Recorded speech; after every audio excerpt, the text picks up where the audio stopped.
After an entire day of effort, he finally managed to crochet a baby hat. When he handed the finished product through the window, the system immediately credited his account with 20 cents. Obviously, that was nowhere near enough. Over the following days, Mike threw himself into the work with everything he had.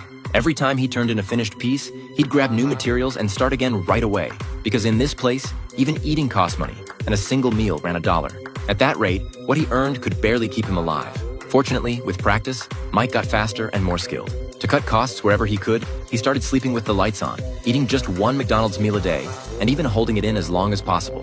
Because every trip to the bathroom cost 30 cents. As Mike worked around the clock, his account balance slowly climbed. When he turned in his last piece, he'd finally scraped together $5. With that, he could finally call his mother and ask her to borrow money for a lawyer. But the moment his mother's face appeared on the screen, before Mike could even get a word out, the billing meter in the corner had already started ticking. Seeing her son in prison, his mother nearly had a heart attack.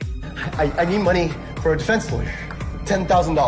$10,000? But before Mike could explain anything, the video call was cut off by the system due to insufficient funds. In that moment, he completely lost it, screaming and pounding at the black screen. The next day, Mike gave up his last shred of hope. He stopped trying and spent the whole day goofing off to kill time. While he was busy earning enough for his next meal, the system notified him that $10,000 had been deposited into his account.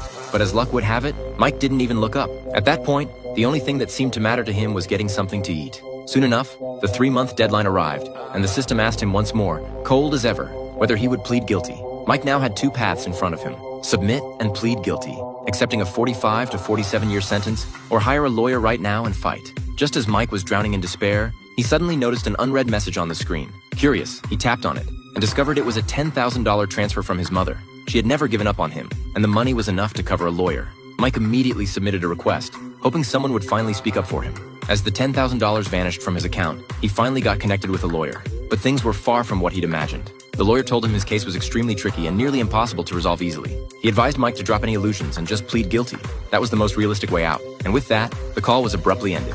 From start to finish, Mike had no idea what crime he'd actually committed. All he did that day was break into a jog because he was in a hurry, and a police drone flagged him as a suspect and hauled him in. Now his $10,000 was gone, and the lawyer hadn't even given him a chance to speak before writing him off. Suddenly, Mike felt like he'd been played. He couldn't begin to understand who had made up these so-called rules. Just as he was about to resign himself to his fate, the system notified him that he'd been acquitted